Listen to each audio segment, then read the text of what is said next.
I'm attacked by COVID in first wave. When I'm in the hospital, I used this meditation technique to increase my oxygen levels from 82 to 98. Surprisingly, it increased within 2 days and they got the confidence. I got chest tuberculosis. Coincidentally, Patriji happened to come to Bombay and he taught me meditation and he told me that you can heal your TB without any medicine. You don't need to depend on doctor. But the root cause is your grief, your anxiety, your insecurities. Then he told me if you meditate for 40 days every day, you can heal yourself completely. And then I started meditating every day and I got so hooked on to meditation. When I got my X-ray done, the doctor said the TB is completely gone. I was wired to actually expect quick results. So I was not mature enough to think of meditation as a journey that requires practice and patience to really see the benefits. Personally, I was able to lower my stress and I've been getting good night's sleep. I'm more self-aware. Now I can respond more and react less.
Yes, thank you.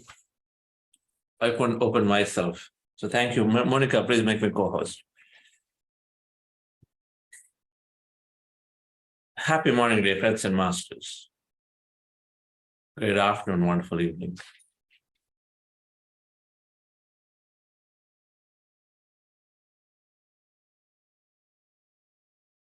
All emotions are leading to all negative emotions can lead to many terminal illnesses.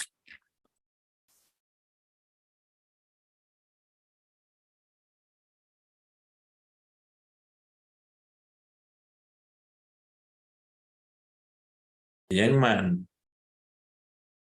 who is good looking, otherwise generally responsible, is diagnosed with prostate cancer.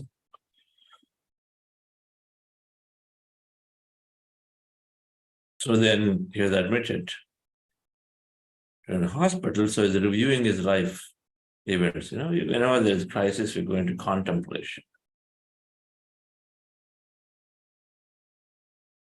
He was there, and so one of his mentors went and spoke to him. What happened? And then so he talks about how his recent love of his life has failed, how his relationship failed.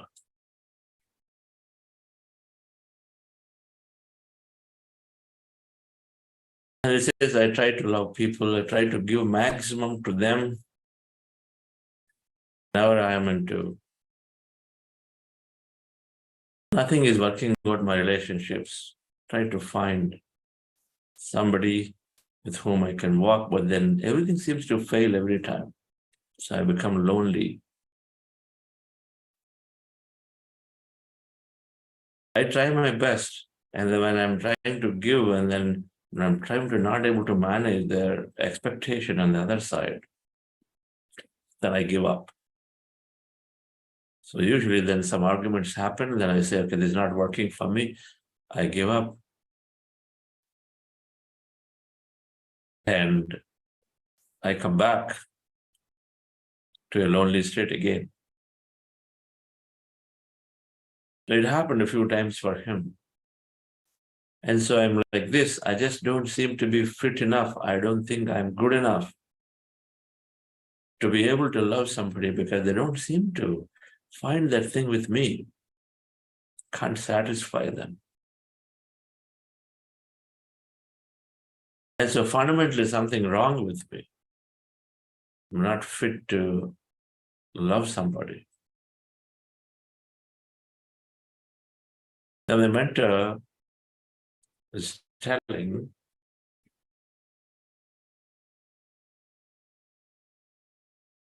tell me, yeah, maybe something wrong, something happened, but that's okay. But when something is not working with somebody, what are you advising typically? If suppose a friend is got into the same situation, what do you advise them typically? You tell them it is okay. Suppose your friend Tom is not feeling good.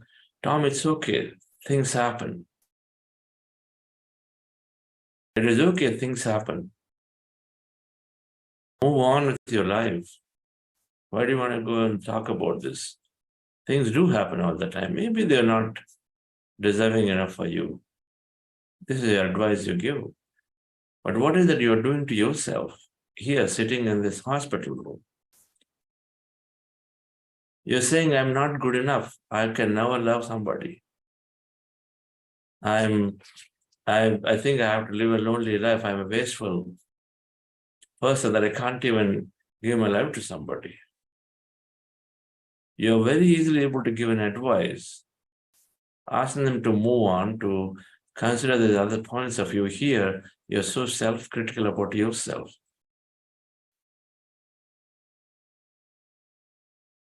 And so then you go on repenting, regretting about things that are happening in your life, and then event after event reinforces that condition to you that you're not good enough to love.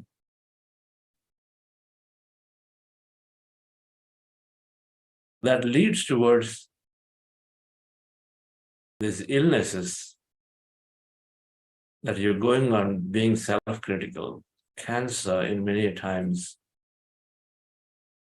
is a lot of suppressed emotion, suppressed anger, being critical about oneself or anything, and I keep on holding into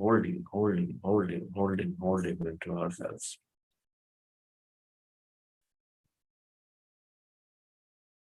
So he recognizes what he's doing, constantly trying to make somebody happy.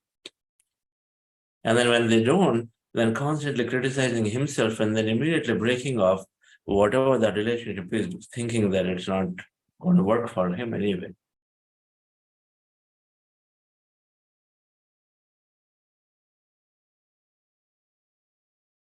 And then he understands some of his own things, and then he goes about healing himself later. Gautama Buddha said that with meditation, I lost many things. What have you gained? I lost many things.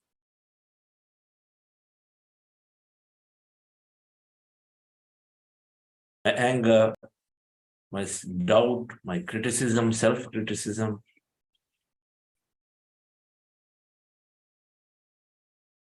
My ignorance. Many things I lost. And so then I am here, I am this pure being which is always loving, which is always compassionate, which is always friendly with myself and with everybody else. That's the nature of it. Our nature is to be friendly. Nature is to stay empowered, to stay satisfied, to be empathetic to others. True nature.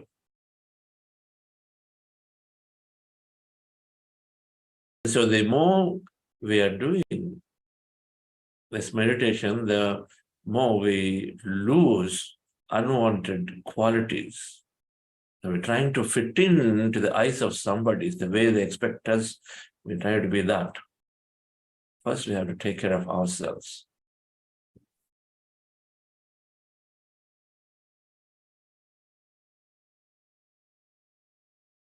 The biggest takeaway for anybody can be self-love, dropping self-criticism and then moving towards self-love, appreciation, patting on our back. Who does not do mistakes? Everybody does mistakes. But those are the ways to actually go through to learn. This very notion that I always have to satisfy the environment around me. For that purpose, I do go on doing anything. And then to be that perfectionist, the very notion, I have to be the perfectionist. Towards that, we go on pushing ourselves to any extent, satisfying that internal self, internal ego, internal image, protecting.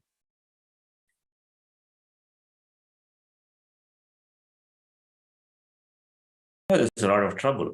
It drains our energy in the body, causes a lot of health challenges. Physical, of course, mental health too, at some point. If you're not able to come out of a guilt situation, guilt burns us. Guilt burns us. We can hold on to this.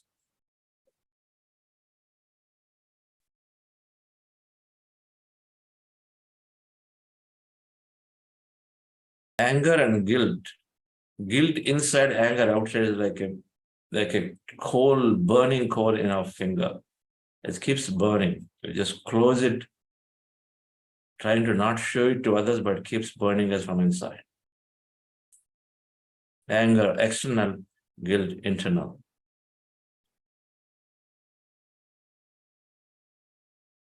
Our meditation will sure give us enough awareness, builds enough awareness, distinguishing these emotions, these responses readily, and then holds us to choose a different response. So we don't do it once, that circuit gets weakened in our brain. Don't do it a second time, don't do it a third time, don't do it a fourth time, and a fifth time. Slowly, slowly, that circuit of feeling guilty for small things to big things disappears. It's going to happen over a period of time. Only if we know that guilt is not a great emotion. Guilt pulls us down. Only if we know.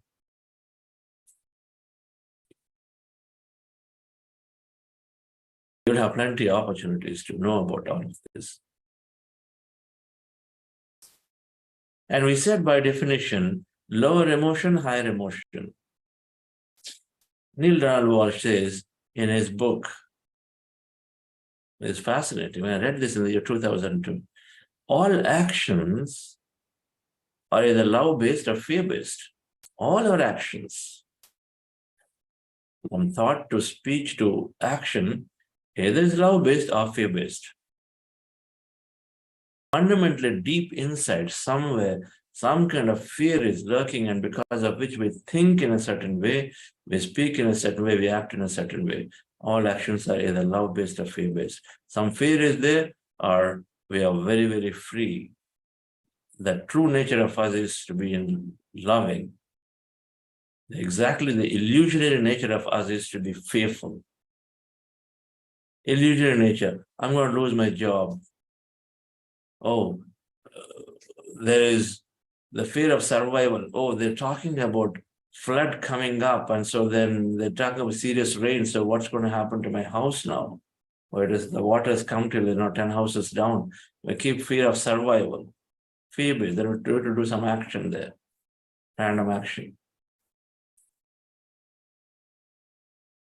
I don't know. This turbulence is happening in the flight, so I think I'm going to die. Fear of death. There is so much. I should never travel on the flight. Lack of understanding that life continuity exists. Lack of understanding that we always may lose a job, but we sure get a job. Not ready to stay out of the comfort zone. So many people, if their homes are flooded, they're carrying on their lives in some way. We think that's a big problem. Everything is fear of something, losing something. Fear-based and love-based actions. When there's no fear, then everything is love. That's our inner nature. Not a drop of fears. When you look into us in anywhere, any situation, what we do and don't do is fear-based or love-based, one of them. It'll be an interesting exercise to look at how many times in a given day I'm doing an action that is one versus the other.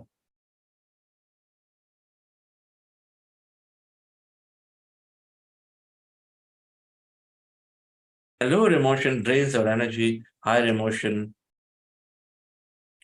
we draw energy from the field around.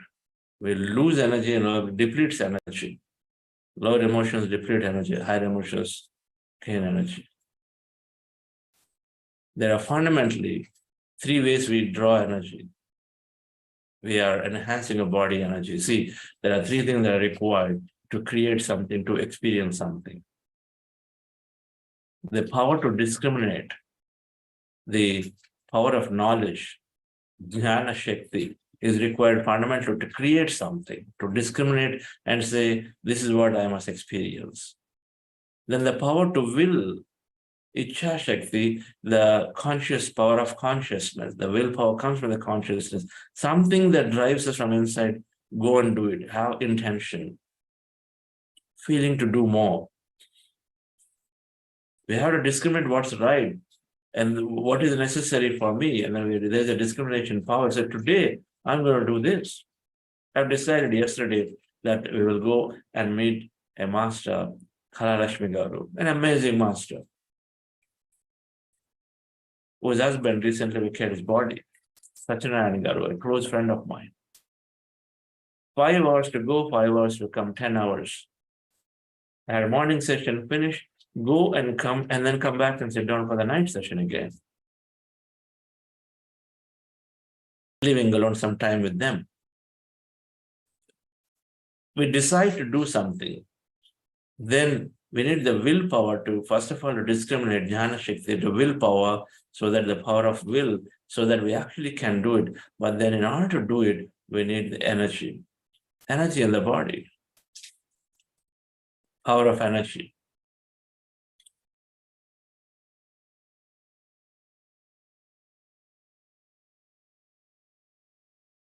Dhyana Shakti, Ichha Shakti, Kriya Shakti. If these 3 are there, then we're going to beautifully experience life. Dhyana Shakti will discriminate us to do the right thing. Ichha Shakti will actually keep us driving, keep us onto this will. The will is high, so we actually go and do it. A lot of times we think, but we can't do, because willpower is not there. A lot of times we are ready to do, but then there's no energy in the body, we can't do it. And many times we don't have the Dhyana Shakti, so we do wrong things. And so it drains our energy, and so it's a cycle. So meditation is helping increase all of them. But this energy, talking about energy today, we'll understand how we generate energy,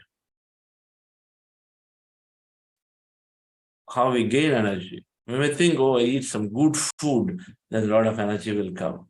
That's tiny. There are 3 ways we gain energy.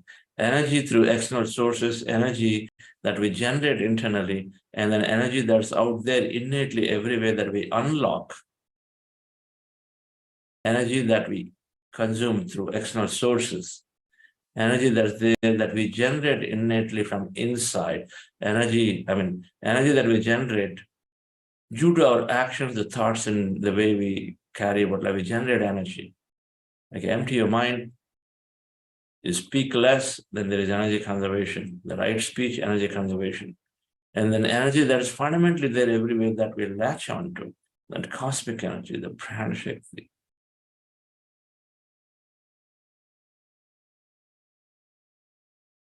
You will understand these after meditation today. Relax yourself, dear friends. We are practicing breath mindfulness meditation. Our goal is to empty the mind and stay in this empty states for as long as we can. And for anybody new, the process is very, very simple. You sit down with your eyes closed, fingers into fingers, observe your normal, natural breath. When you observe your breath, your mind becomes empty.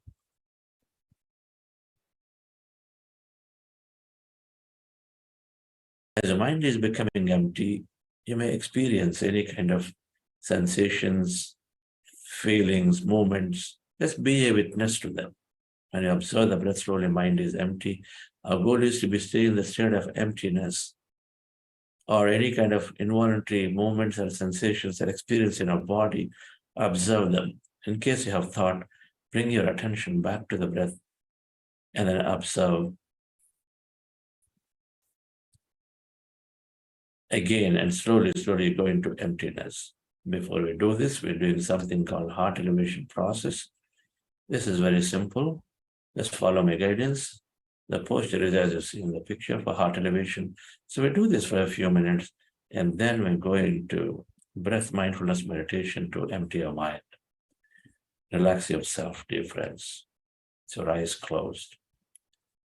Relax your body. Scan your body from head to toe.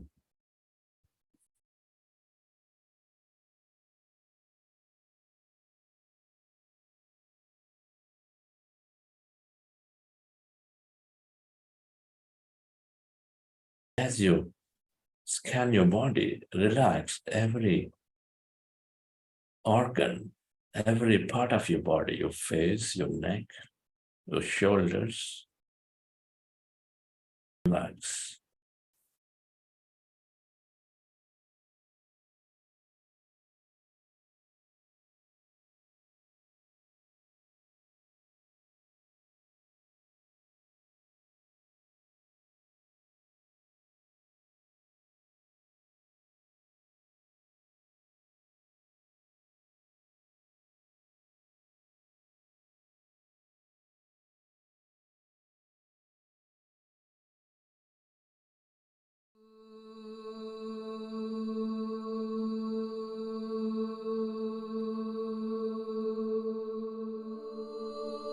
Dear friends,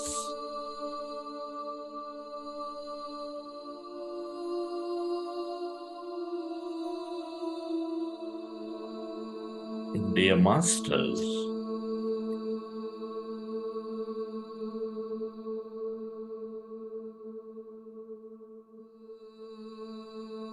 with your specs removed, eyes closed, keep your hands on your chest area.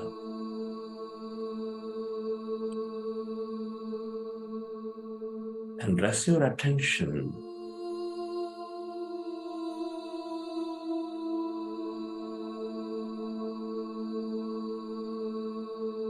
on your sacred heart.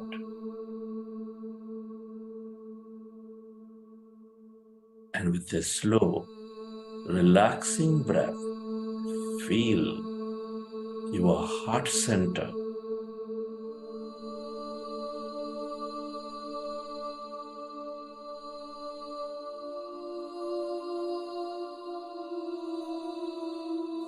Feel the seat of all emotions.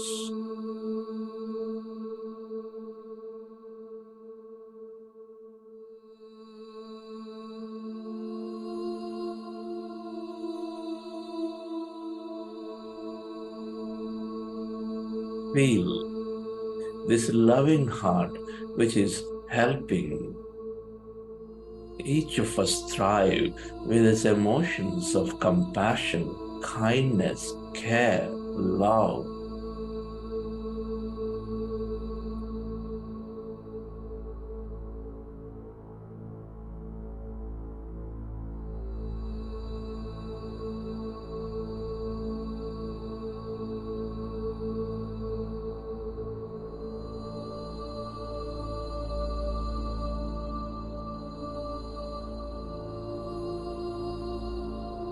Well, friends, connect with your heart center love it into your life, appreciate it.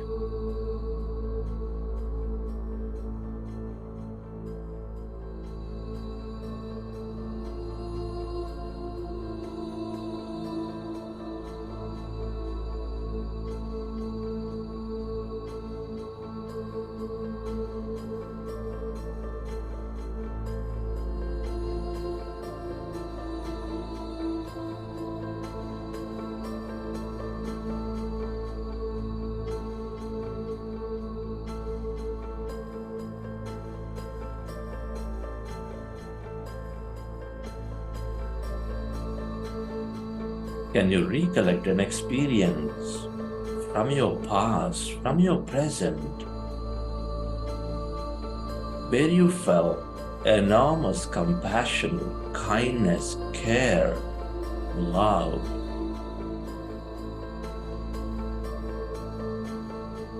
Relive that moment of your life and feel that emotion, that energy.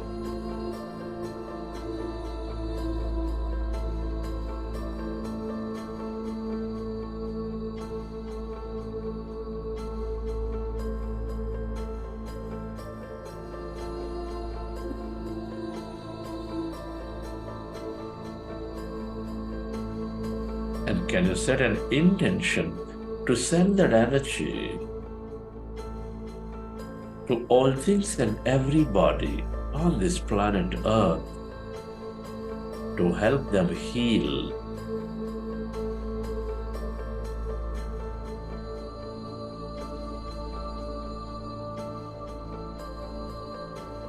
To move them into coherence with each other. Where your attention goes, there the energy flows.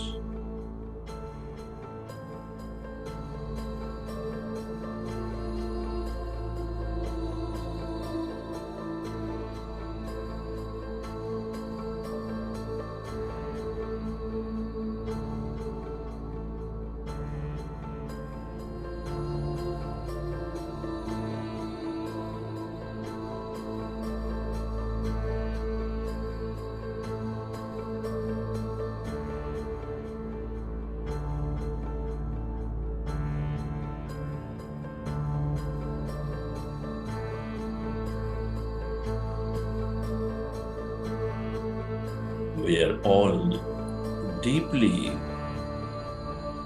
interconnected aspects of energy.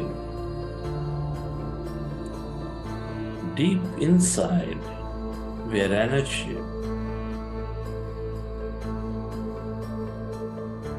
In this infinite quantum field,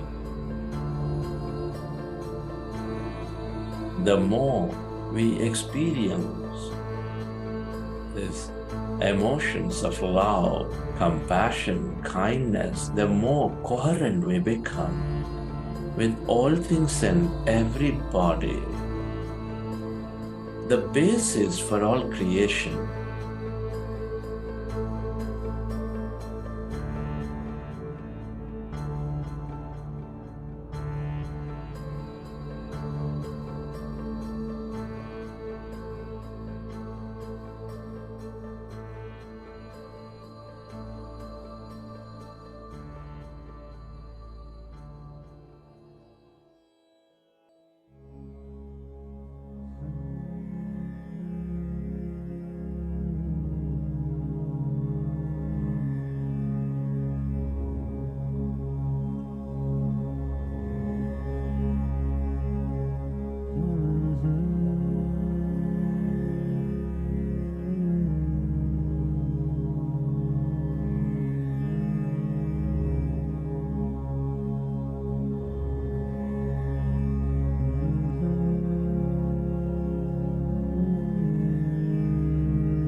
allow yourself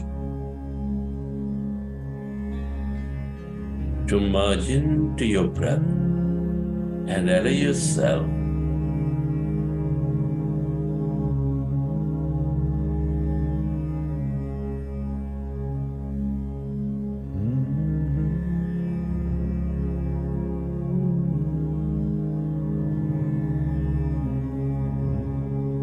to connect with this emptiness where there's no body, where there's no thing, where there's no place and no time.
all emptiness is energy. Allow yourself to merge into this emptiness, this energy, the quantum field of limitless possibilities, the field of wisdom, the field of will, the field of energy.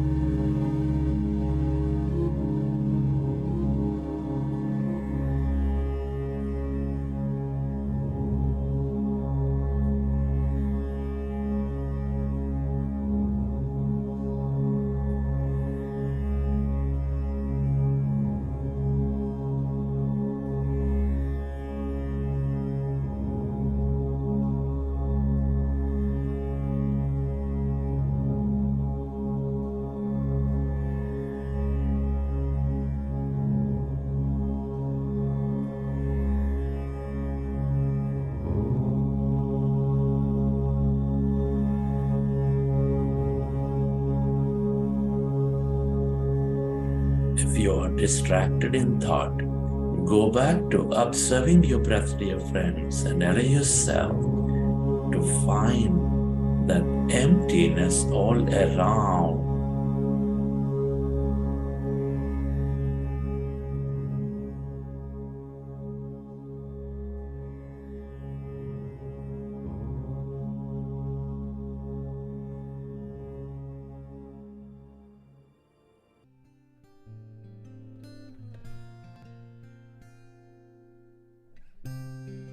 Relax your body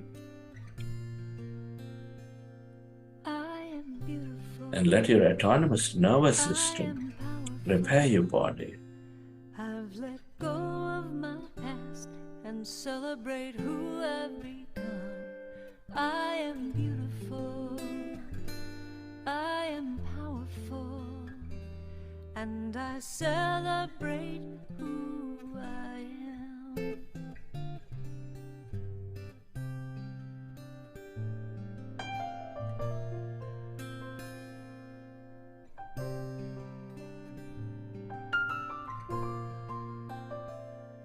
I am beautiful, I am powerful, I've let go of my past and celebrate who I've become. I am beautiful, I am powerful.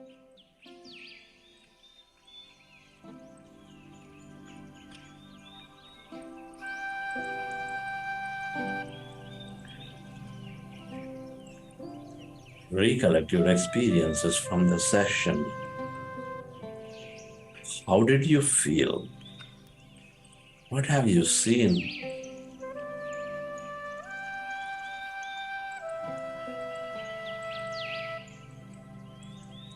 And whenever you're ready, you can keep your hands on your eyes for 5 seconds, and then you may open your eyes.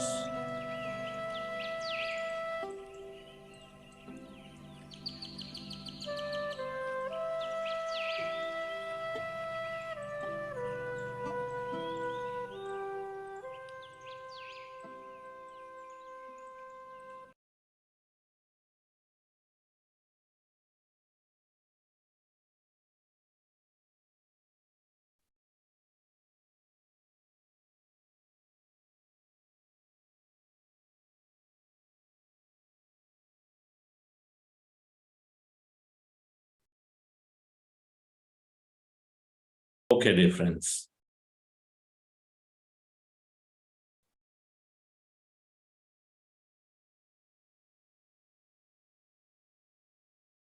Hope you enjoyed the session.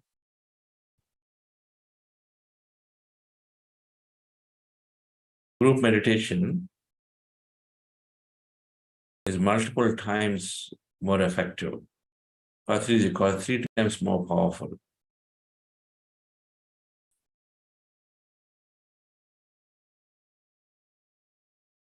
individual meditation to group meditation on a full moon night. Full moon night, we're going to come next month. Early, so we're going to do meditation in the night. Music meditation, they all enhance our meditation depth. Let me have this important concept today on energy. Active. If we are leaders, if we are in a leadership role, then we can't just drag ourselves to meetings by 4 o'clock and 5 o'clock in the evenings.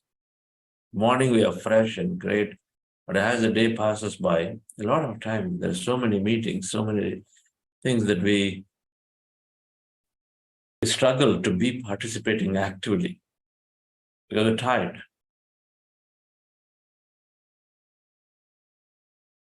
Energy is essential to experience more,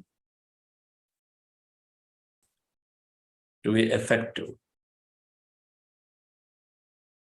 So let's understand how meditation will help us in many, many ways in developing greater energy in our body.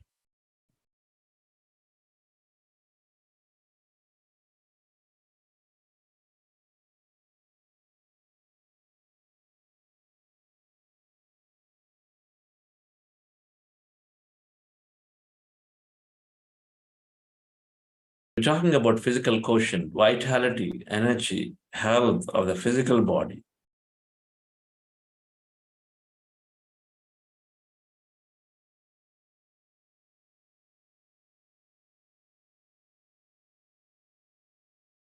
There are three sources of energy.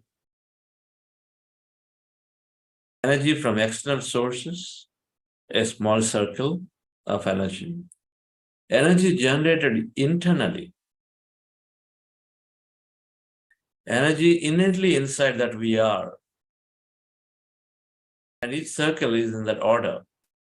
The last circle is big, it does not fit in the screen. But nevertheless, they're all circles. So then, if we understand what they are, and then if we understand them to be, and if we do the right things there, then we have plenty of energy in our body. Energy there to heal, energy there to support our activities, energy there to help.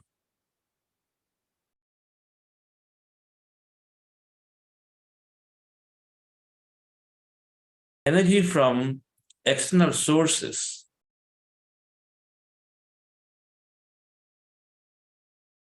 Really two things here, food and then water. Energy from external sources, food and water.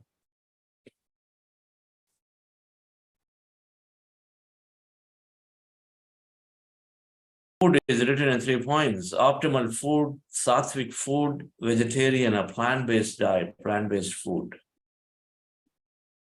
And then water is optimal water intake.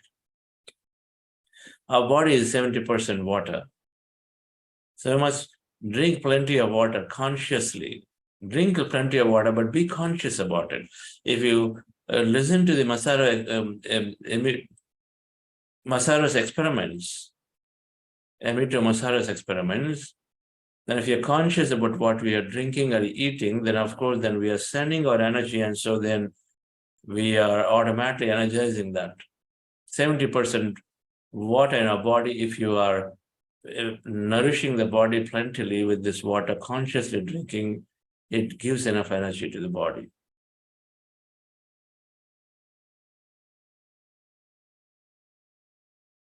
Optimal food, not more, not less. Just because we like something, don't go on stuffing. 80% full, eat 80% full. But how do I know? I know of some of these, my dear friends, with awareness, with meditation will help us to tune to our body. It helps us to tell what is right for the body. Just like a small baby is, when doctors tell, no, just let baby decide when to eat, not you decide.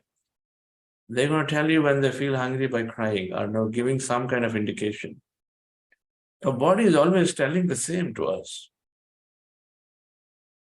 Our body is always telling the same, indicating to us. It's just that we're not paying enough attention.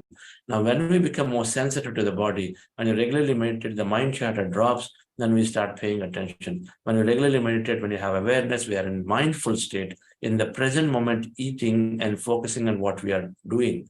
And so then we start paying attention to our food and to our body. So a meditator slowly are going to develop eating optimal food. So don't worry about it in case you are eating less now. Don't worry about it at all in case you're eating more now. Initially, there may be, some people say that I'm taking more, but most people are slowly going to drop to eating less. But you don't need a lot of food. When you are nourishing with a lot of energy from other circles, you don't need a lot of food. It's going to happen. It's going to happen to everybody. But for some, it may be initially increasing because meditation is a very intelligent process. So if you're required to eat more, it'll help you. If you're required to sleep more, it's going to make you do that. But first, that's a second aspect. But important thing is to understand that optimal food means right level of food, not more, not less. Sattvic food, the right kind of food we must eat. Right kind of food. No garlic, no mushroom. And then no meat. Meat means no eggs, chicken, fish, and meat of all kinds. Vegetarian food, plant-based diet. I became a vegetarian for various reasons. That's a topic that we're going to cover in our 5th week, spiritual intelligence. But needless to say, there are enough studies for the physical system, this body digests very easily this sattvic food, vegetarian food.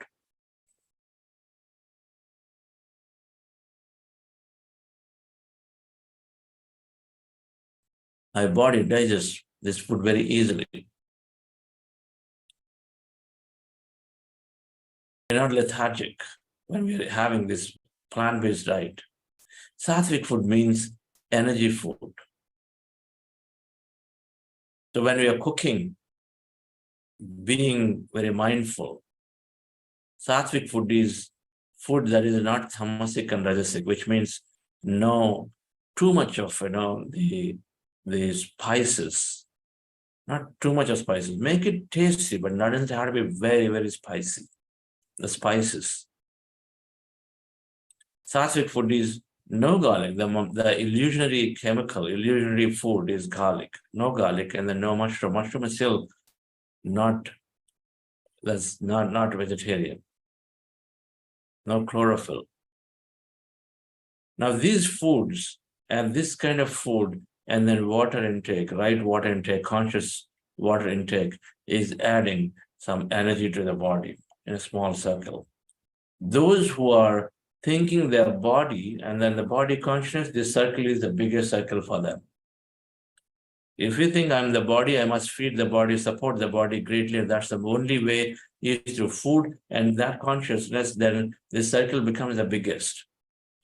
But in the grand scheme, in the understanding, the more understanding we have, the more we recognize that the food, although it is important, it is there because everything we take into the body is important. Every person matters, and so then we are optimizing this too. Not more, not less. And the right food choices. The second thing, dear friends, which is even more important, is a few things that we do every day. Energy that we generate are energy enhancers, energy depleters. Some of them deplete energy if we don't do them appropriately, otherwise they enhance energy. Optimal sleep. Now, all of this they're supported greatly by this meditation practice we are doing. Many of us, we may know what they are. Optimal sleep, right amount of sleep. You see, if you oversleep, when you wake up, you're very, very lethargic. You're yawning and the rest of the day if you oversleep. Sleepless, of course, the body has not gotten enough rest, enough rest. The deep sleep is important. The delta state sleep is very important. The non-REM sleep. No, REM is REM, rapid eye movement. NREM is no eye movement. No eye movement means no dreamy sleep. It's a deep sleep where you don't know where you are literally. The deep sleep delta state is important for body to generate a lot of hormones.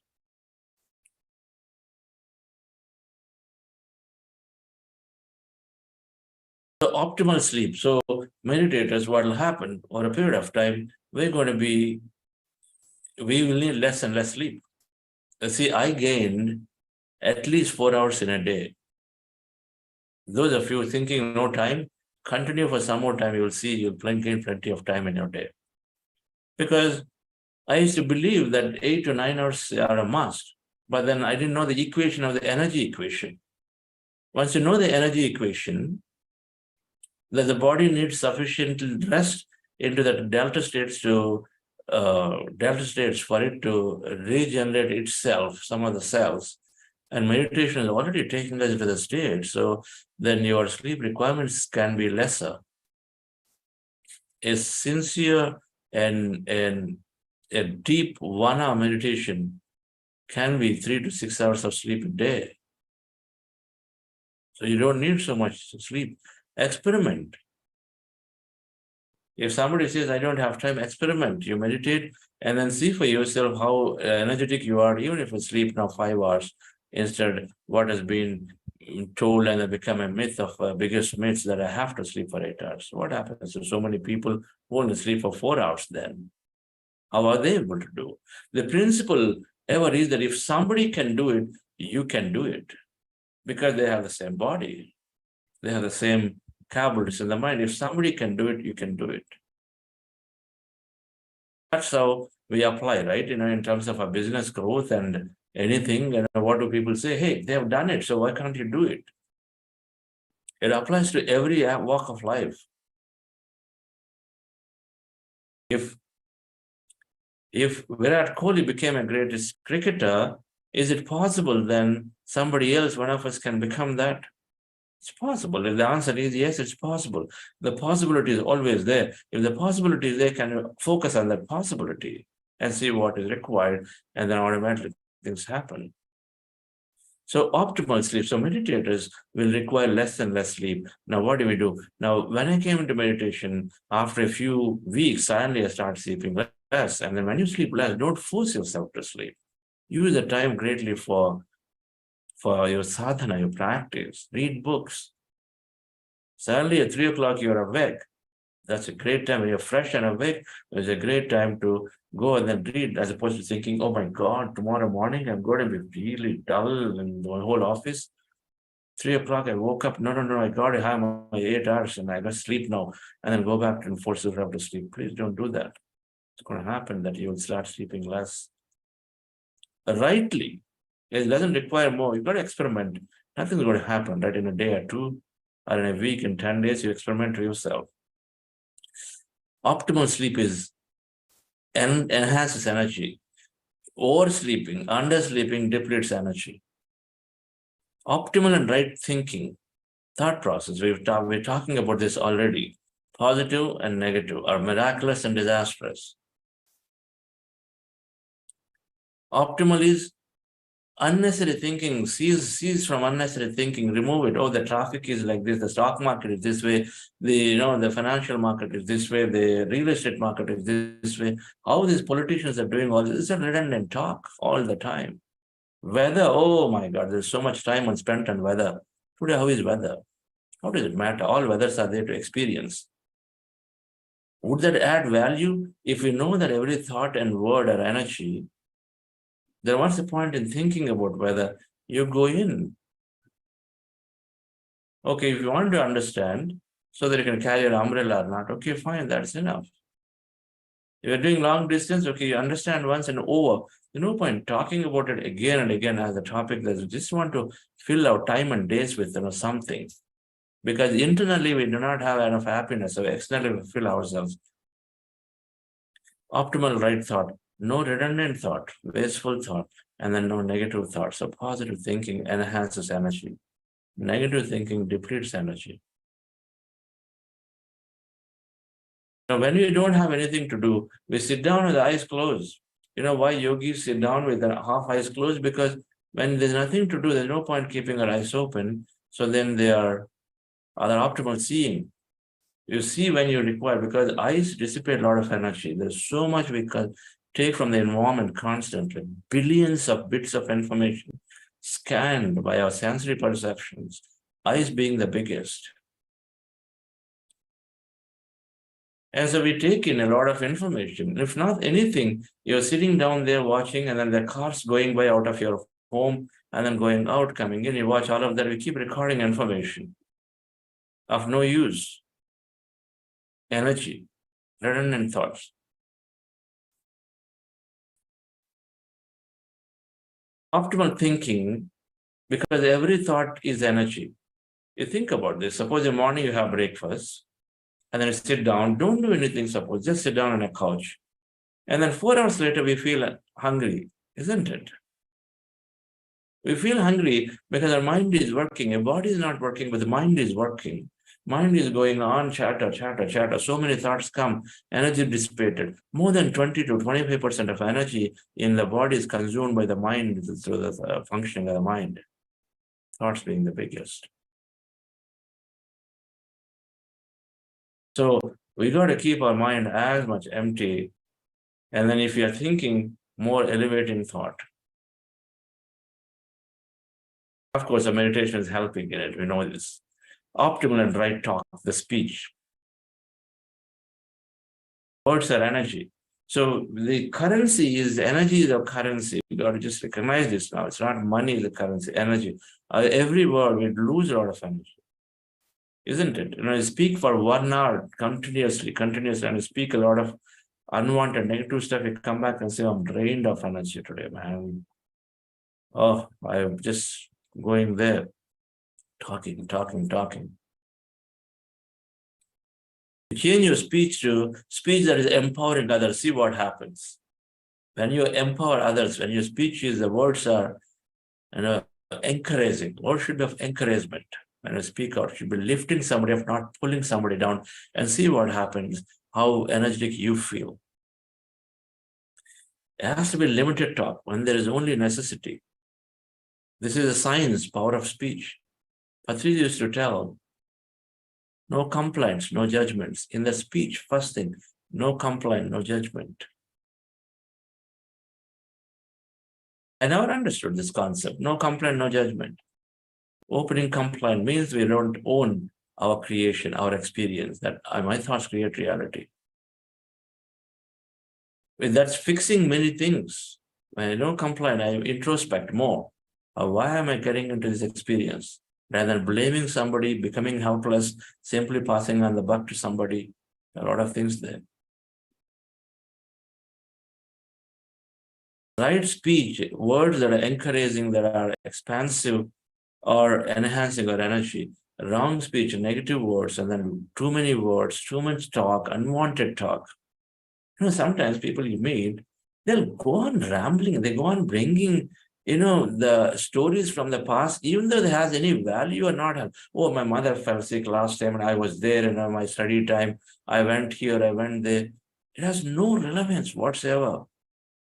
We go on speaking, and so we go on taking away precious time of somebody, our time, and the other person also is, just because they want to please people, they sit down in front of you, nodding the head, neither do they listen. Now this person is mindful. In a group team meeting, we feel like we have to add value, have to open our mouth and speak, because that's been our told. Speak and be there, but be there, be present, and then add value. Don't just add talk and add words, add value. That means, suppose in a meeting of 4 people, if one person already made a point about a new finding, then we don't have to go and say, yes, that is true. Last time I did it, you don't have to go on adding the same point repeated. If one has already said it, it's over. You don't need a second person to say, but we say because we have to demonstrate, I too know it. Not necessary. What are we going to prove to? We are complete by ourselves. Why do we need to prove? Point is made, understood. So then we move on to the next one. If I have extra to add, I will not necessarily do the same. Optimal talking, dear friends. Very, very important. We use the triple filter test in talking. Gautam Buddha had, right speech, one of the 8 percepts, right speech. And Patriji emphasized the Vakshetra has to be so good because the words are index of our mind, our understanding. And so the more our speech become more beautiful, they're beautiful. They are concise, they are to the point, they are encouraging, they lift us up. So 3 things, 3 filters. Is it negative? Is it positive? Is it useful? Is it truthful? 3 filters. Positive, truthful, useful, 3 filters. We use. If it's not positive, unless it's really necessary for somebody, don't even bother about telling. Some accident happened, 500 people got a challenge. It doesn't need to be told because what is going to tell is going to only induce fear into somebody. What's the point in talking about it? When something happens somewhere, okay, it happened in your village, in your town, and because people may get impacted due to traffic, tell them. If they're going out, not necessary otherwise. Don't have to go on calling 10 other people, and then you are somewhere in India and calling your son somewhere sitting in the United States, and then tell them how things are happening here. What's the point? Making them more worried, putting more negative energy into them. It doesn't serve any purpose. If it's not positive, unless it's useful, don't bother.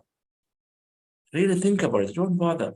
Now, if I have a job, I'm in a government job, I have to analyze everything, and I currently have to make a decision. Okay, you are responsible. You got to process it. You got to communicate. You are exempted. Not the 99% of the rest of the people. Not required to carry something that's negative. It doesn't add value.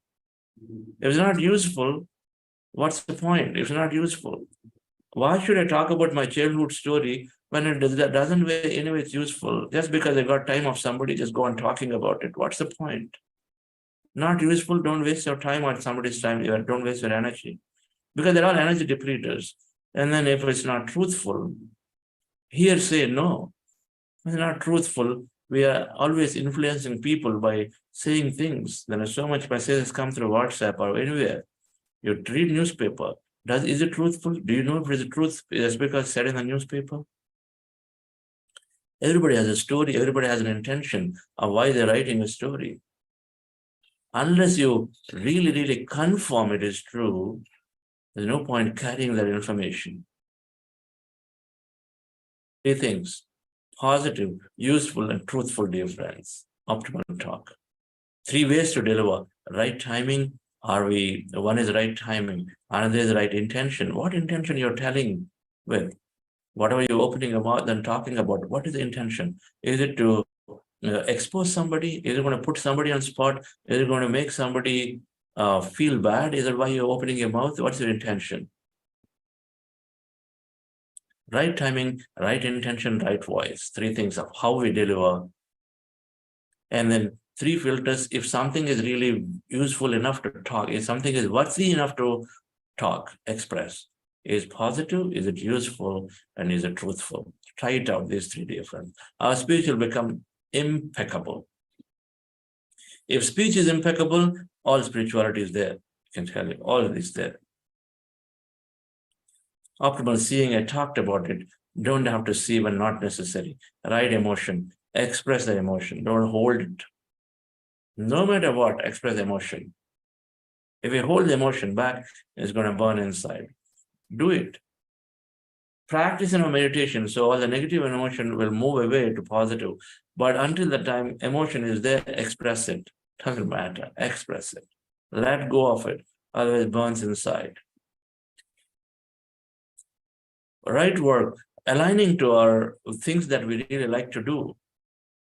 We don't have the courage to change what we are doing, even though we don't like it. We go on doing it for years and years because we're in fear of survival mode. Meditation will help us to move out of the survival mode. It gives us enough courage and strength to express, to speak, to change your work. I always wanted to do business, but then we just get stuck in a job because they told you, this government job is so stable. You work or don't work, you get money. Or this company job is so stable. Whatever you do, just have 8 hours work only. You don't like it at all. You want to do something else, but then the environment has pushed you enough. The parent, everybody around you said, why are you doing? You're stupid to change your job and you're getting such salary all the time. But you don't like anything of what you're doing at all inside. That's not right work. So you'd never have energy. You drag yourself because you're not interested in what we're doing. The strength, the courage is not there. You see, 40% of time is spent in workplace. If 40% of the time is spent in workplace, it better be something that we really enjoy. So that's right work, dear friends.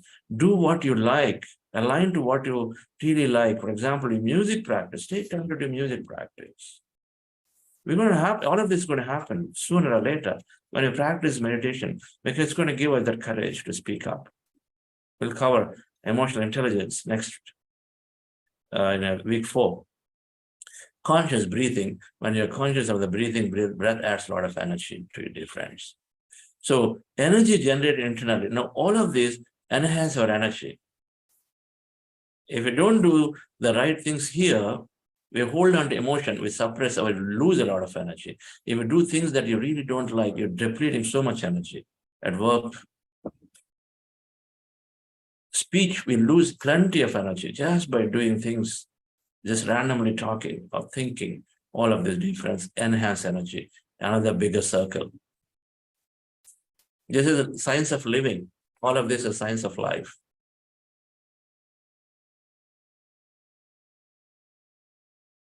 The last thing, dear friends, is very short. I'm going to end this in another few minutes. Last thing is nothing more. It's just one bullet. Energy from the field, the cosmic energy, the energy of the quantum energy field that we are innately inside. Quantum field says, physics says, now we are 99.99% energy in our body, emptiness and energy. We're only 0.01% matter. When you meditate, you experience that energy, you become that energy. You are that energy. If we go into nature, it's all energy, right? It's all emptiness and energy. When you meditate, you draw a lot of energy. Our pineal gland gets active, we draw plenty of energy into our body. We start feeling active, significant amount of energy comes through the source because we become the source. Our mind, the blocker of energy is dropped. And so we become the source, cosmic energy, plenty. That energy comes through energies and energy body significantly. Significant energy in the energy body, it clears all the illnesses. That's why when meditators, and we're hearing the stories, people who have healed of deep illnesses, they said it. They said 3 hours of meditation. Last night, Indu Malik expressed in the last night session. Yesterday morning, Damodarji talked about 3 hours of meditation. In the Maharaj, you said, I love it. I fell in love with meditation. Now I do so much meditation. All problems solved. And then it became so energetic to do many things. So, dear friends, energy from external sources, one circle, right food habits, and then conscious drinking of water, plenty of water. Energy generated internally is all about talking, thinking, and expressing emotions, doing the right work, and then of course sleeping, right sleep, not too much. And then energy from the field, the source, which is through meditation, directly is coming. The energy innately inside is unlocked through meditation. Energy generated internally, developed a lot through your awareness and your mindfulness. With your awareness and mindfulness, you get to do all of them appropriately. Energy from sources, we just need to know. Once you know, then meditation supports you towards a sattvic food. But we need to know, we need to make some changes into our patterns, dear friends. So in conclusion, 3 things: meditation builds awareness of the body, so optimize that external energy. We don't need to consume a lot of things because meditation will tell you when to stop eating.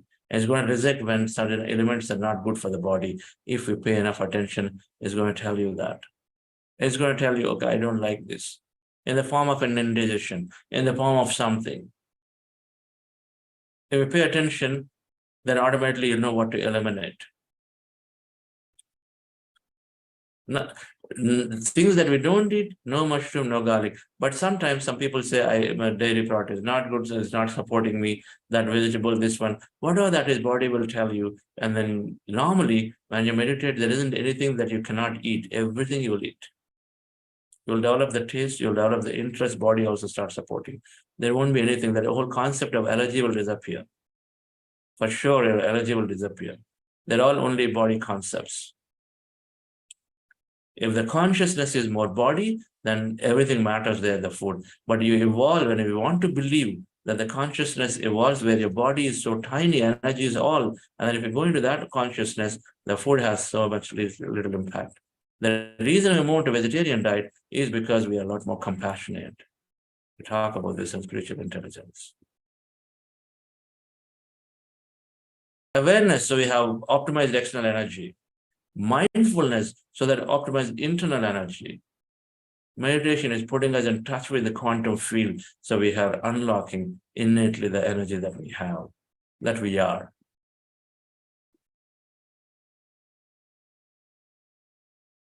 If you are a meditator saying that I find very energetic, is because you're doing and you're gaining energy through all these activities. Simple. So thank you very much for joining and understanding this very important concept. Energy maximization, science of energy maximization equal to meditation. And this knowledge that we gain to understand and make a subtle change in the way we are carrying ourselves day to day. Of all of this, I say speech and food, plant-based diet, 2 things. There are a lot of bullets there. We will say, what is it that I should focus on? Plant-based diet and speech. Optimal talk. Automatically, it fixes thinking.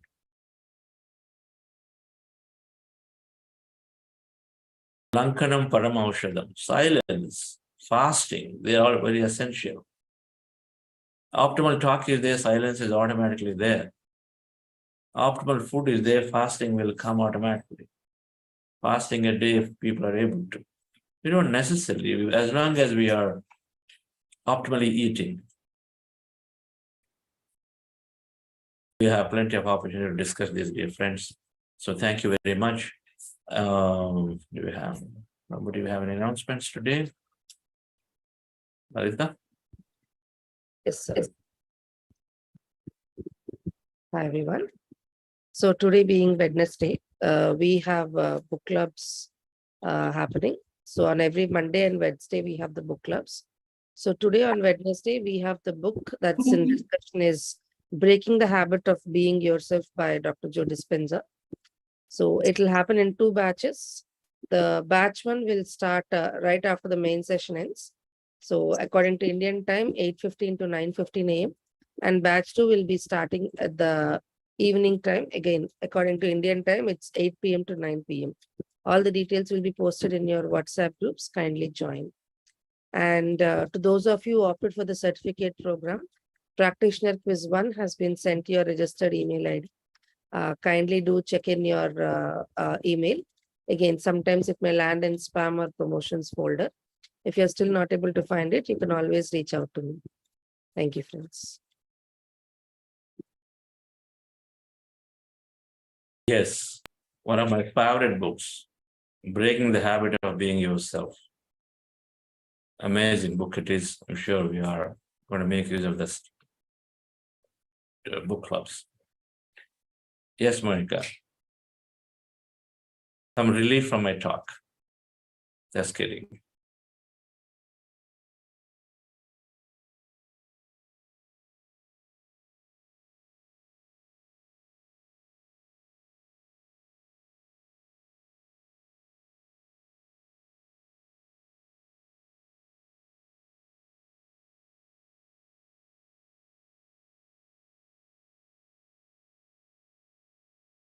Happen? What kind of music?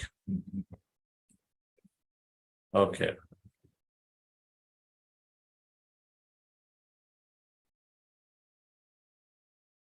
Right. So we'll listen to two songs. Relax into the healing process. I allow spirit to do what it does. Joy fills every cell in my body. Every cell is alive with love. I relax into the healing process. I allow spirit to do what it does. Joy fills every cell in my body. Every cell is alive with love. I relax into the healing process. I allow spirit to do what it does. Peace, peace fills every cell in my body. Every cell is alive with love. I relax into the healing process.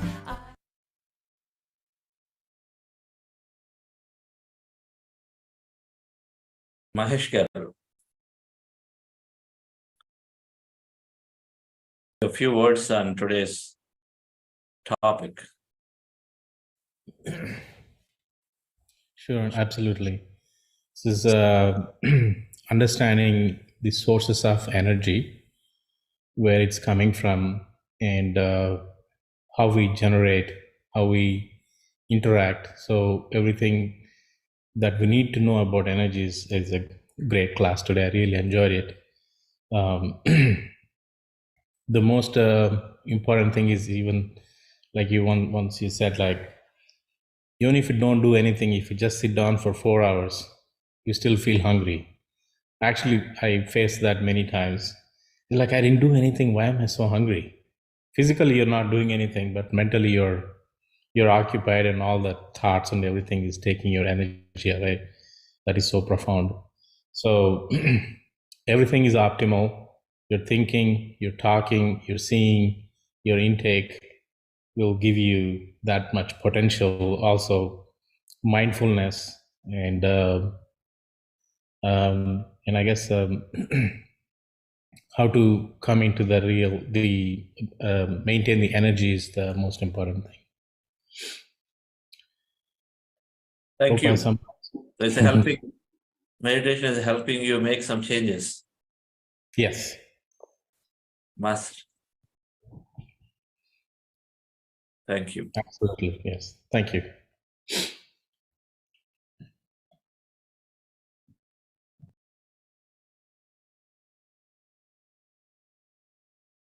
Because Mahesh Garu was able to do the workshops in the United States when we visited through his technical help, and he's ready to just jump there to do help and serve.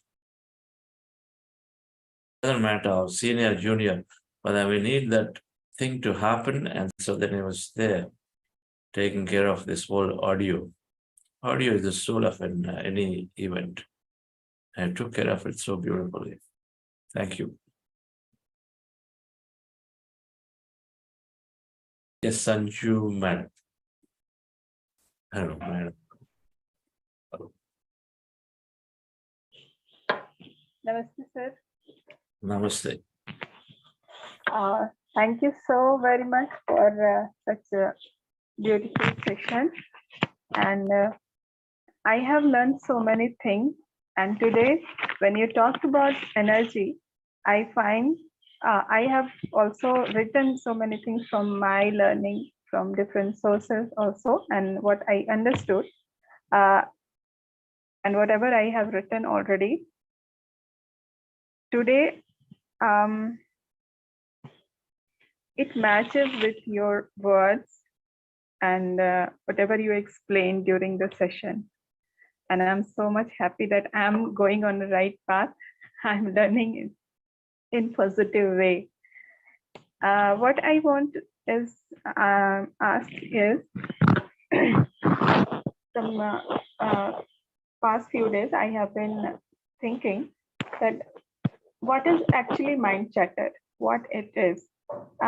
If it goes on about something positive, something that gives me energy, and then it's okay now.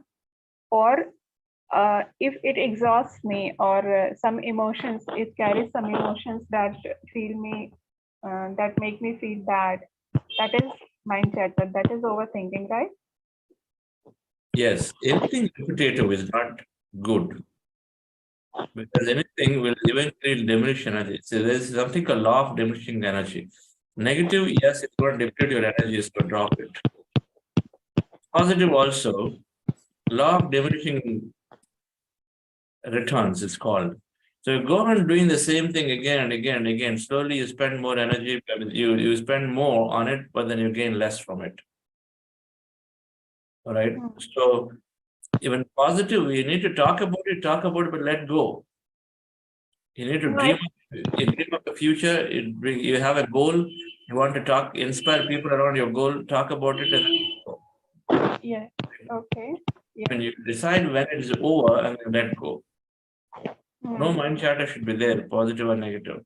Mind should be kept empty as much, because when you keep empty as much, then you're receiving that insight, that help from the quantum field to act appropriately. You got to give it enough time. Okay. Okay. So we wish for, we dream about, we make our points, because every point that you make of a positive means you are making somebody to act for you, or you're expressing something which is going to lead towards something else tomorrow. And as you do that, and then let go of it, and then again come back to work whenever it is, and again you think and you act, speak. I was talking about the meditation process, whatever we are doing, and the awareness that comes. I mean, I'm not saying that I think about some goals that I have planned to do and how to go, not like that. In my mind, these things comes out, the things that you have been explaining, such things keeps coming in my mind, like an awareness, you can say. Yes, madam, that's what I'm saying. So think optimally. So when it's not necessary, don't think about anything, positive or negative. Come on. Right. So think optimally, speak optimally. And when do you think to speak? To experience something, right? It's ultimately, it's all about experience. Yes. Only when you have to do something, experience something, we start with thinking, then you have to communicate, and then we experience it by doing, right? You know, the three things are there. So when it's not necessary to think about something, don't. You know, for example, you're going for a travel 1 month later. You don't have to go on thinking about it. It's positive also, not necessary. Now, there's only an element of travel that you have to think about now. Think about it. Maybe you have to book tickets today, 30 days before. Just do that much and over. Right? We don't have to now think or talk about it unnecessarily to everybody when it's not necessary. But you express to say that I'm going to have a great experience. Express it once or twice, or whatever that is necessary, but over. Then no more thinking about it. Yes. Does it make sense? I mean, what you're asking, was able to connect with what you're asking. Yes. Yes. Okay. Thank you, sir. Thank you so much. Thank you.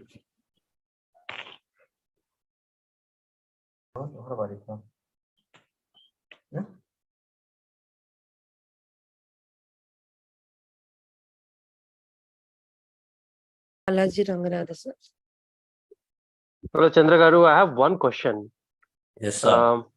One of the innate sources of energy that was mentioned in today's topic was conscious breathing.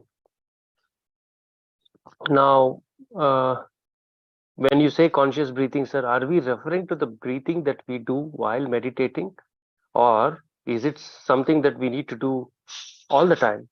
Because I'm not very sure it is feasible to be doing conscious breathing all the time, because it would take a lot of energy, right? So can you please elaborate, please? Yes. The three circles, the meditation is the right circle, the third circle, big circle. Other two are during wakeful time, what we do. Okay. That means in the non-meditative states where we develop mindfulness, awareness, then we are getting those. So number one, conscious breathing means, I'm not saying that we do pranayama. All I'm saying is when we don't have any work at hand, And when we are simply, let's say, sitting like in that couch example, we sit down, we don't do anything. And then if you pay attention a little bit to our breath, that's it, breath gets regulated. No extra forceful inhalation. All you have to do is if you can pay attention to the breath, and then breath automatically gets regulated just by paying attention. Try it out. So conscious breathing is to paying attention to the breath when we don't have anything to do. And then the breath, whether it's speed, a fast breath or slow breath, all erratic breath goes back into more normal, because when you place your attention, you place your energy, and so then the breath automatically gets regulated, and it's important. Then it generates a lot more energy into your body. Okay, that's what I meant by conscious breathing. Thank you.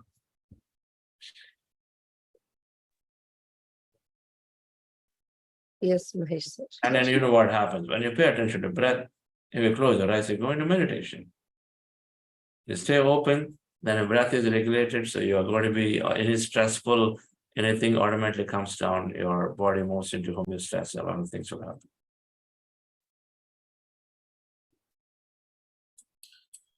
So, Chandra sir, I have a question. Yes. When we are thinking about power of discrimination and judging, how do you draw the line? Whether I'm actually judging or actually discriminating. So kind of getting fine line there. How would I get that power myself to understand that? You know, at any our decision to conclude or draw a judgment about anything is about our experience. It's not about a people or a place. And whatever we do at any given time, we do it momentarily, decide, and then we let go of it. For example, if you're doing a performance appraisal, you do, of course, based on the data, you are tasked to come to a conclusion.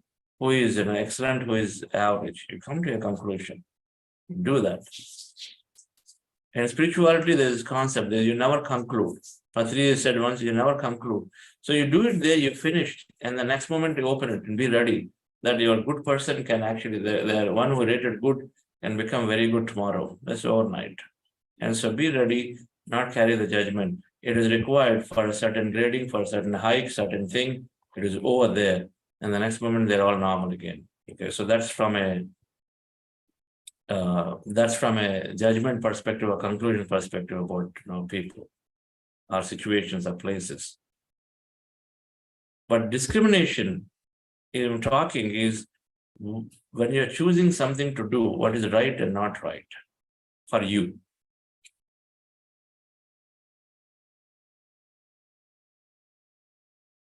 Is still, a marriage within the same caste, same religion, are they still relevant? Discrimination. Ahimsa paramo dharmaha. So discriminate around that. When something is getting hurt, ability to discriminate it, right? I'm saying the right thing or wrong thing. Killing in the war, somebody killing in the war versus killing in a prison, right? Due to a punishment killing and war for the country killing. Discriminate is the right thing to do. If one place is giving a medal, another place is for the same act, one place gets a medal, another place gets you an imprisonment of the jail term or kill, whatever called the death punishment. What is right here? Is the right thing to do. Discrimination is that thing that I'm talking. The more understanding you have about life and then creation and the law of karma, the more we discriminate things better and then choose appropriate action there. Okay. That's what I meant by our actions differ. Yeah, our decisions, thoughts, and actions change as we understand more. Yep. Okay. Yep, definitely helps. Thank you. Know it. You and I went to Cave of the Wind at Niagara Falls. Now you know, because you have sufficient knowledge about it. When you go there next, I'm sure your top of the list will be Cave of the Wind, not something else. Yep. With the knowledge we understand, and so then we start developing discrimination of one thing over the other at any given moment, right? Yes. And we choose towards right things, and so then the right things often are going towards what we innately like. Yes. It may be good for others or not. At some point, ultimately comes towards what you innately like, your true soul nature, what it is liking. Yes. Okay. Basically, it goes towards your character. Your character is formed through your understandings of experience of life, and all of that is combined together. Okay, you that's really where you go. That's really what we need to do, is to live to our feelings, true to our feelings, because we come here to that purpose. Sometimes we know that it is not right, but we still, our feeling says, I have to do it. So okay, do it. Okay. Sometimes you know that there's a higher action is there, but it's not right, but you still have to do it. What to do? Yep.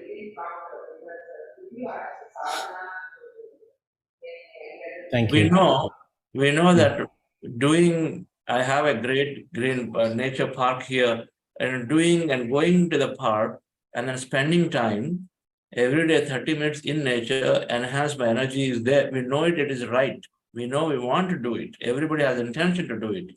But the thing is, when it comes to that time of half an hour, we say, no, I'd like to really just sit down here at home only, and then spend the time on, let's say, cooking or whatever.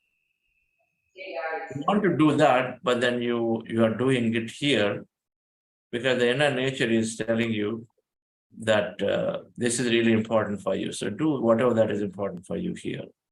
Whereas you know that is better. But we'll get there over a period of time.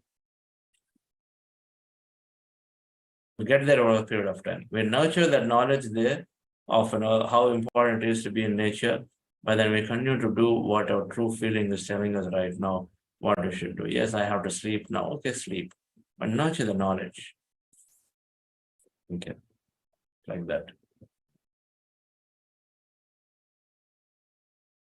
It is in Gita, it is exactly Duryodhana says it.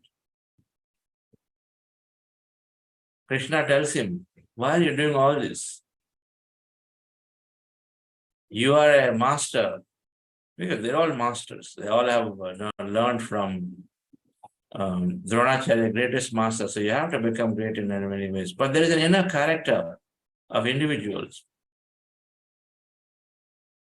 So Duryodhana says, Janami dharmaha nachame pravrittihi, janami adharmaha nachame nivrittihi. I know what dharma is, what is the right thing to do. Nachame pravrittihi. I am not able to do it.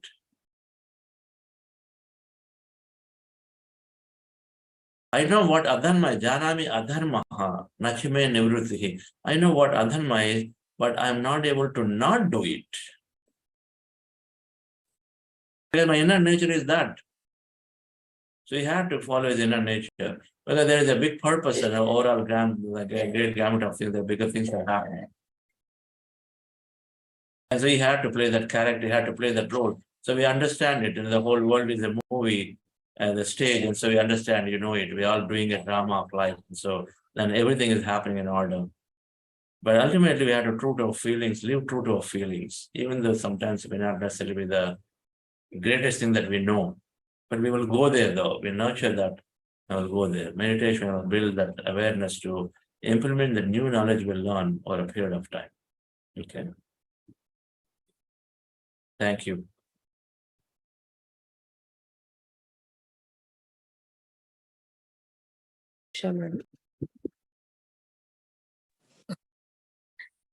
Yeah, thank you so much for today's class and session.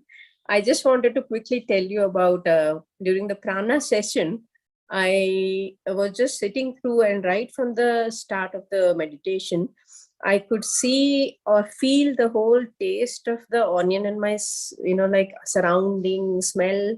And it was becoming so much that I couldn't take it further.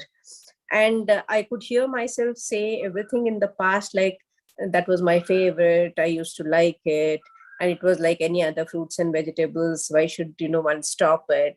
Things like that. But I could, like hear myself say everything in the past, but I had had enough and that was good. And the minute I opened, I felt so much more fresh. I had just got a kg of onion, which I just gave off to my maid. And it was so much more easier. And I think after a month also, I have just not touched it nor felt that I should need it. So I could now understand it comes to us so much more easily. And then we don't really have to take so much of trouble to should I not leave. And so it was a very beautiful, simple experience. And then it was so profound. That's what I wanted to share. Thanks. Thank you. Those will help for sure. It's all in how much we let go. I think Damodaranji was trying to make that point. Let go, stop analysis. Right? A lot of times we hold on to the belief that we know. So let go does not happen unless we remove the fundamental belief that we've been ingrained with, that, and the body have to take care of nutritious food. This, that, and all that. If we let go, it's going to happen. We still live great life happily, energetically. Yes, last question, already at 8:10. Sanju, want to ask again? Yes. Sir, you told us that this the whole world is like a movie and everyone has a character to play. Then how to deal with the character that is opposite to me and always around me? How to deal with that? Madam, your vibration will touch them. The more positive you are, and then the more you communicate to them through energetically, they will change. Either they will change or your environment will change, where you probably will relocate to someplace. Many things will happen. If they have to be there with you in your home, they will change at some point. We've said this. Everyone in their family in 2 years or less, they all are meditating. They all are now. They still have disagreements. It's not that just because, but then there's nothing. You take disagreement properly and say, okay, I respect their opinion. I respect my opinion. I agree to disagree. It comes a lot more easily. And let them do what they want to do. You do what you want to do. Only friendship develops, right? Opposing people can be there, but then the way we take it is a question that will change. Our personality changes to accept appropriately somebody else's view as theirs is fine. They have the right to live the way they want to live or express. Okay, so I'll have to wait for some time and we'll have carry some patience, right? Of course, patience is progress. Yes. Patience is a progress. The whole practice of meditation is to develop enormous amount of patience. So patience is there, everything will come. Just like nature, Mother Nature, patiently waiting. When things happen, everything will happen. That's the statement what people are saying when masters say, just be patient, everything will happen. You experiment. These things cannot be just answered. Yeah. Thank you so much. Thank you. Okay, friends. So thank you all. We'll see you tomorrow. Thank you. Have a wonderful day. Thank you. See you tomorrow.